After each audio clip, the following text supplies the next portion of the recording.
నా పేరు పివి రావు. నేను దాదాపు ఒక 40 ఏళ్ళు డయాబెటీస్ చికిత్సల్లో పనిచేశాను. నిమ్స్ హాస్పిటల్లో 25 ఏళ్ళు పనిచేసి ప్రొఫెసర్ ఆఫ్ ఎండోక్రాలజీగా రిటైర్ అయ్యానమాట. ఇప్పుడు అశ్విన్ హాస్పిటల్ సోమాజిగూడలో కన్సల్టేషన్కి అందుబాటులో ఉన్నాను.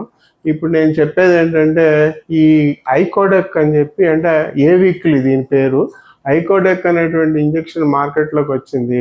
దీన్ని ఏంటంటే, ఈ ఇంజక్షన్ని అందరూ అడుగుతున్నారు, అనుమానాలు ఉన్నాయన్నమాట. ఇంజక్షన్లో ఏంటంటే, ఒక్కసారే వారం మొత్తానికి సరిపోయిన ఇన్సులిన్ 500 యూనిట్లో 400 యూనిట్లో ఇస్తే మరి దాంతో ప్రమాదం ఏమైనా ఉంటుందా అని అడుగుతున్నారు. అదొక ముఖ్యమైన విషయం.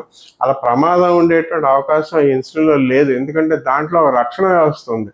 అంటే మొత్తం ఒక్కసారే ఇన్సులిన్ అంతా రక్తంలోకి వచ్చేటువంటి అవకాశం లేదు. అందులో ఒక 20 కార్బన్ ఆటం ఫ్యాటీ యాసిడ్ అని ఇన్సులిన్తో కలిపారు. అదేంటంటే చాలా నెమ్మదిగా మన రక్తంలోని ఇన్సులిన్ కొంచెం కొంచెంగా కరిగి రక్తంలో దాని ప్రభావం చూపించేటట్టు దానికి ఒక ఏర్పాటు ఉంది. అది ఒక రక్షణ వ్యవస్థ అంటాం.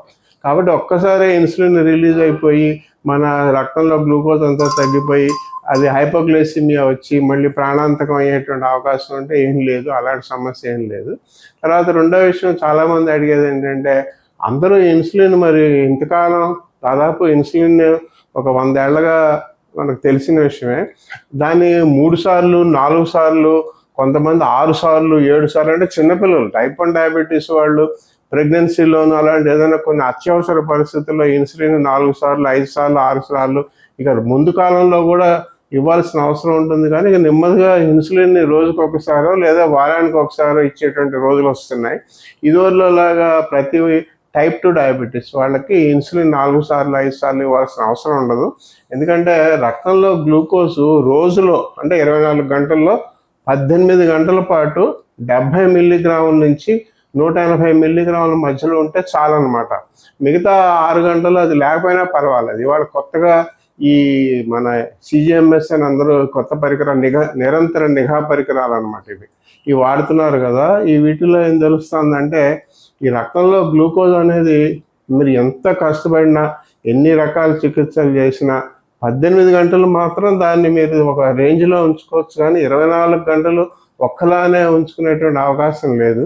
కాబట్టి ఇవాళ ఈ అంబులేటరీ గ్లూకోజ్ ప్రొఫైల్ అనే ఒక పద్ధతిలో ఏం చెప్తున్నారంటే, ఇప్పుడు అందరికీ ప్రపంచం అంతా అన్ని దేశాల్లోనూ జరిగిన పరిశోధనలో తెలిసిన విషయం ఏంటంటే, రక్తంలో గ్లూకోజు 70 మిల్లీగ్రాముల నుంచి 180 మిల్లీగ్రాముల మధ్యలో రోజుకి 18 గంటలు ఉంటే చాలు.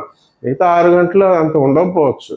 పైకి అంటే కిందకి మరి 54 మిల్లీగ్రాములు 70 మిల్లీగ్రాములు రానివ్వకూడదు. కానీ ఒకవేళ 200 220 అలా వచ్చినా కూడా పర్వాలేదని చెప్పి వాళ్ళ కొత్తగా ఈ పరిశోధనలో చెప్తున్నారు. కాబట్టి ఈ కొత్తగా వచ్చేటువంటి ఐకోడెక్ వారానికి ఒకసారి చేసే ఇన్సులిన్ అనేది దాదాపు 24 గంటల్లో 18 గంటల పాటు 7 రోజుల పాటు రక్తంలో గ్లూకోజ్ని నియంత్రణలో ఉంచుతుంది అన్నమాట. కాబట్టి అది ఉంటే చాలు, అదే గొప్ప అని చెప్పి ఈ తర్వాత ఈ ఇన్సులిన్ వేసుకునే వాళ్ళకి సంవత్సరం పొడుగుతూ పరిశోధన చేసినట్లయితే వాళ్ళకి హీమోగ్లోబిన్ A1C అనేది మిగతా అన్ని పద్ధతులు, అంటే ఇన్సులిన్ కానీ ఇన్సులిన్తో పాటు మాత్రలు వేసుకునే వాళ్ళతో కానీ పోల్చి చూసుకున్నట్లయితే వారందరికన్నా కూడా ఎక్కువగా రక్తంలో గ్లూకోజ్ నియంత్రణ దీంతో సాధ్యమవుతుందని తెలిసింది. కాబట్టి ఇది సేఫ్టీ ఉంది, దీంట్లో ఎఫికసీ కూడా ఉంది. కాబట్టి ఐకోడెక్ అనేది ఎటువంటి అనుమానాలు లేకుండా అందరూ వాడుకోవచ్చని మేము సలహా ఇస్తున్నాం.